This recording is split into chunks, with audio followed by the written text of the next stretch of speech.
pessoal, voltando aqui, agora a gente vai falar um pouquinho sobre a criatividade. Eu vou falar para vocês de criatividade porque depois eu vou falar para vocês de brainstorming. E para a gente falar de brainstorming, nada melhor do que falar inicialmente de criatividade para mostrar para vocês o porquê que a gente precisa do brainstorming. Bom, quando a gente se depara com um problema, a gente precisa dar um jeito de solucionar.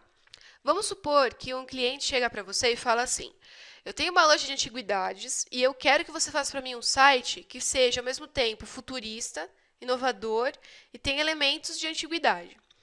É lógico que esse é um exemplo bem exagerado, mas é um problema do qual vocês vão se deparar. E aí vocês vão falar assim: nossa, eu não sei nem por onde eu começo. E como que a sua criatividade vai ficar nessa hora, né? Você fica até com um bloqueio. Você fala assim: nossa, eu não sei nem o que eu vou fazer primeiro. Então, nessa hora, a gente precisa despertar a nossa criatividade. E existem várias técnicas para a gente conseguir despertar, né, essa criatividade na gente. Mas, para isso, a gente precisa primeiro pensar bilateralmente. Quando você se depara com um problema, você tem que pensar no quê? O que vai te satisfazer? Como que você vai fazer um trabalho que você vai olhar para ele e falar assim: olha, esse trabalho está muito legal, esse trabalho vai contribuir muito para o meu portfólio. E o que vai esperar da gente o cliente, né? Ele vai olhar e vai falar assim: nossa, será que ele vai gostar tanto quanto a gente gostou? Ou será que ele vai falar assim: ah, isso não era o que eu imaginava, isso não era o que eu queria? E além disso, a gente também tem que pensar o quê? Como que as pessoas, né, que são o público desse cliente, que ele quer alcançar, o que elas vão pensar com o trabalho que a gente fez? Por isso que a gente tem que produzir sempre alguma coisa inovadora, uma coisa que surpreenda os usuários, porque isso vai fazer com que eles tenham vontade de usar o produto que nós fizemos. Por exemplo, quando o Facebook começou, né? Ninguém usava, todo mundo usava o Orkut, principalmente aqui no Brasil, a gente tinha assim esse hábito de usar o Orkut. E a gente entrava no Facebook e falava assim: nossa, ele é estranho, ele é diferente. Só que, de repente, a criatividade das pessoas que fizeram o layout, né, que estruturaram ele da maneira como ele está agora, tornou ele uma peça tão diferente que as pessoas, no fim das contas, se surpreenderam com ele. Tanto que os usuários crescem a cada dia e a cada dia eles investem, né, em layouts diferentes. O layout dele, assim, em si não muda, mas vocês podem reparar que o layout do Facebook, em alguns elementos, perdão, ele já veio mudando muito, principalmente para atender os anseios, né, das pessoas que estão usando o site. É lógico que esse foi um exemplo assim bem simples, mas dá para vocês verem como que realmente influencia, né? Vamos continuar aqui. O que é o tal do brainstorming, né? Meu computador está meio lerdinho aqui, vocês vão ver que às vezes na passagem, mas é porque a gente está gravando essa aula, às vezes por causa do Prezi, que é é, esse sisteminha de fazer as apresentações online, às vezes ele fica um pouquinho lerdo.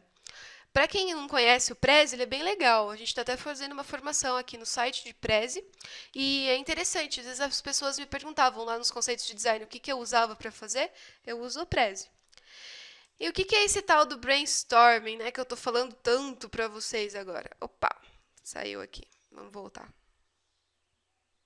Volta, volta, volta. Aí. O brainstorming é uma técnica na qual você vai ter uma tempestade de ideias. Eu até coloquei um cérebro saindo raios aqui, mas foi uma brincadeira, tá? Coloque em jogo tudo o que vai vir à sua mente. Isso aqui vai ajudar vocês a ativarem a sua criatividade. Todo projeto de design é interessante que exista um brainstorming por trás dele.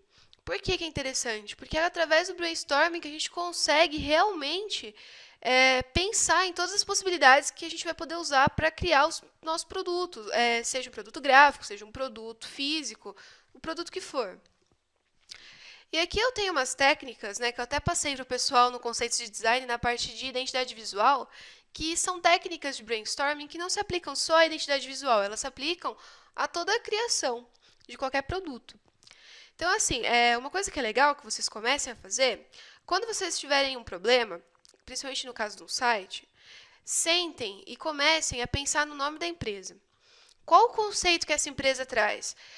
Qual o tipo de projeto que você vai fazer para mostrar o conceito dessa corporação? Porque geralmente quando o cliente te procura, ele é dono de uma empresa, ou ele está querendo criar uma empresa, ou ele mesmo é uma empresa, e ele quer passar alguma coisa com a imagem dele, com a imagem da empresa. Qual que é a identidade visual que essa empresa já tem? Identidade visual, para quem não sabe, é o nome que foi dado agora, que a profissão do design foi regulamentada, ao que as pessoas antes chamavam de logo. Agora a gente chama de identidade visual. E o que essa identidade visual da empresa tem que já está mostrando o que o dono da empresa quer? Que público que ele quer atingir? Que público que o cliente quer atingir? Quais são os anseios desse público? Já falei isso para vocês. Aí, a partir disso, pega um papel e enumera palavras que têm a ver com o nome da marca e com o conceito que ela quer passar. Isso vai ajudar vocês a criarem o layout e principalmente a desenvolver paleta de cores, escolher tipografia, escolher as formas, as imagens que vão ser usadas. Aí, depois disso, procura na internet alguns exemplos que têm a ver com o que você quer criar. De repente você fala assim, eu não sei o que eu quero muito bem criar, mas nesse ramo as empresas geralmente usam isso. Procura na internet várias imagens, às vezes as imagens até vão te ajudar, né, a ter uma ideia legal, diferente. Tenta ligar depois disso as possibilidades. Então você vai escrever todas as ideias do lado do papel, do outro lado você vai escrever todas as alternativas que você encontrou. Por exemplo, você escreveu lá céu, aí você encontrou do outro lado azul, nuvem, avião, balão, tudo que tem a ver com céu. E aí você começa a ligar essas possibilidades para tentar encontrar onde essas possibilidades se cruzam, ideias que podem ser usadas na criação do seu layout. Você vai ligando essas possibilidades e tenta sempre encontrar as mais harmônicas. Vamos falar umas coisas assim mais aplicada mesmo ao website, né? Vamos supor que você tem lá o site de uma doceria. Você tem que encontrar dentro desse site da doceria, você tem que ter conceito de carinho, amor, compreensão e ao mesmo tempo você tem que ter bolo, chocolate, torta. Então você começa a ligar esses elementos para ver o que combina mais. De repente, compreensão combina com biscoito. É lógico que não é um exemplo assim muito prático, mas dá para vocês já entenderem mais ou menos o que eu quero dizer. Por fim, escolha quais são as melhores ligações, faça as combinações e tente encontrar possibilidades inteligentes e inovadoras. Veja quais são as ligações mais inovadoras que não tem tanto no mercado. E tente fugir dos clichês que todo mundo usa. De repente, todo mundo está usando aquela determinada tipografia. Use uma outra diferente. De repente, experimentando, você consegue encontrar alternativas muito mais legais e que vão mostrar que você está inovando no seu produto. E aí, então, você consegue mostrar para o cliente layouts e sites inovadores, que ele até então não viu. E é assim que surgem os grandes sites diferenciados das empresas, que muita gente fala assim, nossa, eu não conhecia esse site. Que diferente que ele é, que legal. E todo mundo começa a copiar, né? Mas isso é uma forma de você ver que aquilo realmente foi diferente para as pessoas que estavam tendo contato. Bom, pessoal, na próxima aula eu vou falar mais um pouquinho dos conceitos para vocês. Mais uma vez eu digo que se alguém tiver dúvidas, pode me mandar recado, pode pôr no fórum que a gente vai tentar resolver tudo, tá bom? Então, até a próxima aula.